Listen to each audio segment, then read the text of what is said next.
নমস্কার বন্ধুরা, আশা করি সবাই ভালো আছেন। তো বন্ধুরা, এখন যে বিষয়টা নিয়ে আমি কথা বলবো তো সেটা হলো সাকিব খানের দরদ ছবির ডে 4-এ মাল্টিপ্লেক্সের কালেকশন নিয়ে কথা বলবো। দেখুন, একটা কথা বলতেই হচ্ছে যে সাকিব খানের প্রিভিয়াস ছবি যেটার নাম হচ্ছে তুফান, যে ছবিটা যে পরিমাণ কালেকশন করেছিল সেই তুলনায় কিন্তু অনেকটা কম কালেকশন করছে কিন্তু দরদ। এবং ছবিটা বক্স অফিসে ফ্লপ হয়েছে কি হিট হয়েছে সেই বিষয়ে আমি এখন কোনো কিছু মন্তব্য করব না। তবে এটুকু বলতে পারি, সাকিব খানের ছবি যে পরিমাণ কালেকশন করে এই ছবিটা তো শুরুতে সেই কালেকশনটা আনতে পেরেছিল, কিন্তু পরবর্তী সময়ে সেই জায়গাটা সে কিন্তু আর ধরে রাখতে পারেনি। যত সময় যাচ্ছে আমরা দেখছি কালেকশনে কিন্তু ড্রপ এসেই যাচ্ছে। তো এটা কিন্তু খুব একটা ভালো দিক না, কারণ সাকিব খানের ছবি মানে সেই ছবির কালেকশন কিন্তু একটা অন্য লেভেলে যায়।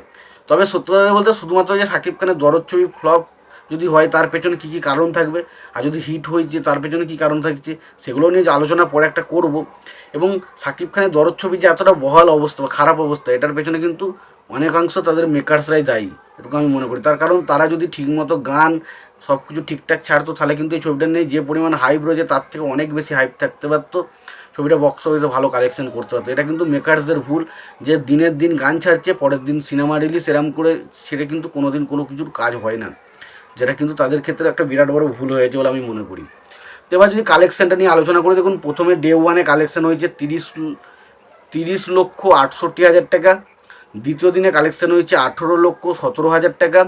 তৃতীয় দিনে কালেকশান হয়েছে 9,39,000 টাকা। এবং ডে 4-এ কালেকশান আরও কম হয়েছে 6,62,000 টাকা। তো বুঝতেই পারছেন ডে বাই ডে কিন্তু কালেকশান কমতেই থেকেছে।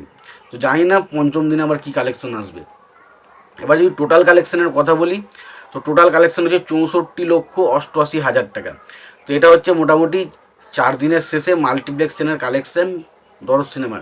এবং এই আপডেটটা আমি পুরোপুরি জানতে পেরেছি ফেসবুক পেজ বিএমআর-এর অফিসিয়াল পেজ থেকে, এবং সেখানে তারা পুরোপুরি ডিটেলসে জানিয়ে দিয়েছে যে কোন জায়গা থেকে কত কালেকশান এসছে, টোটাল কালেকশান কত হয়েছে, কত টিকিট সেল হয়েছে, সেগুলো তারা ডিটেলসে দিয়ে দিয়েছে। আমি সেগুলো নিয়ে আর আলোচনা করছি না, যদি পারেন তো সেই ফেসবুক পেজে গিয়ে আবার যান, সে পুরো ডিটেলসটা আমরা দেখতে পাবেন।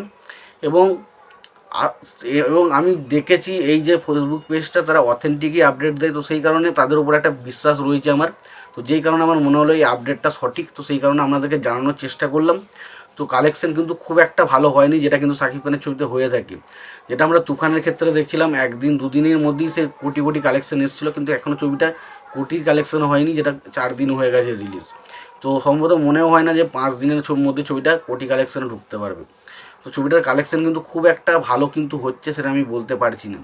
এবার দেখুন, এটা যদি একটা সাধারণ কোনো হিরোর ছবি হতো বা ধরুন একটা নর্মালি কোনো একটা অন্য কোনো হিরোর ছবি হতো, আমি বলতাম না ছবিটার কালেকশন ঠিকঠাক আছে।